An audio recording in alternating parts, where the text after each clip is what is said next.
এই গল্প এক গ্রামের তিন বোনের। তিনজনের গুণ আলাদা, কিন্তু তাদের বন্ধন অটুট। বড় বোন মিতু বুদ্ধিমতী, মাঝের বোন শীতল শান্তিপ্রিয়, আর ছোট বোন চঞ্চল সব সময় হাসি খুশি। এদের তিনজনের গুণেই গ্রামবাসীর হৃদয়ে তারা আলাদা জায়গা করে নিয়েছে। মিতু গাছের নিচে বসে, হাতে কাগজ আর কলম।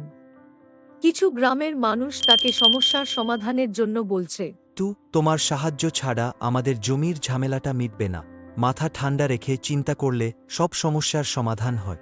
আমিও তাই কর। মিতু দ্রুত একটা উপায় বের করে। সবাই খুশি হয়ে মিতুর প্রশংসা করে। ধীর কাছে হার মেনে গেলাম। তুমি সত্যিই অসাধারণ। গ্রামবাসী। গ্রামের বাজারে দুজন ঝগড়া করছে।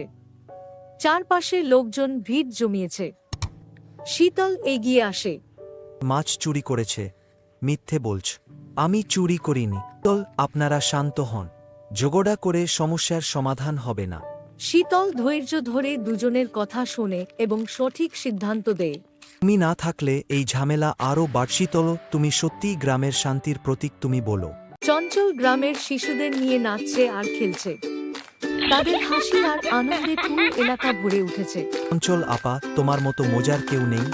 চঞ্চল, জীবন মানে আনন্দ। মন খারাপ করে বসে থাকলে চলবে না। সে গান গেয়ে সবাইকে আনন্দিত করে। চারপাশে হাসির ঢেউ ওঠে। প্রবল ঝড় ওঠে। গ্রামের রাস্তার ওপর বিশাল গাছ পড়ে যায়। সবাই আতঙ্কিত। ওমা, এদিকে তো রাস্তা পুরো বন্ধ হয়ে গেল। এখন কি কর? মিতু, চিন্তা করো না।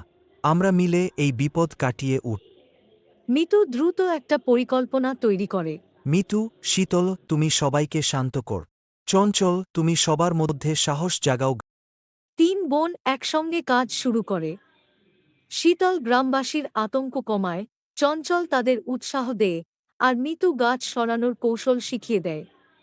সবাই মিলে গাছ সরিয়ে পথ পরিষ্কার করে। গ্রামবাসী আনন্দে চিৎকার করে ওঠে। তোমাদের তিন বোন না থাকলে আমরা কি করতাম? তোমাদের গুণ আর ঐক্যের জোরেই আমাদের বিপদ কেটে গেছে। ওঠে। তিন বোন একসঙ্গে দাঁড়িয়ে সবার দিকে মিষ্টি হাসি ছুঁড়ে দিচ্ছে। তিন বোনের তিন গুণ তাদের শুধু আলাদা নয়, একে অপরের পরিপূরক বানিয়েছে। তাদের ঐক্যের গল্প আমাদের শেখায়, যদি একসঙ্গে থেকে কাজ করা যায় তবে কোনো বাধাই বাধা নয়। বন্ধুরা, কেমন লাগলো ভিডিওটা? যদি ভিডিওটা ভালো লাগে তাহলে লাইক দিবেন আর চ্যানেলটা সাবস্ক্রাইব করুন।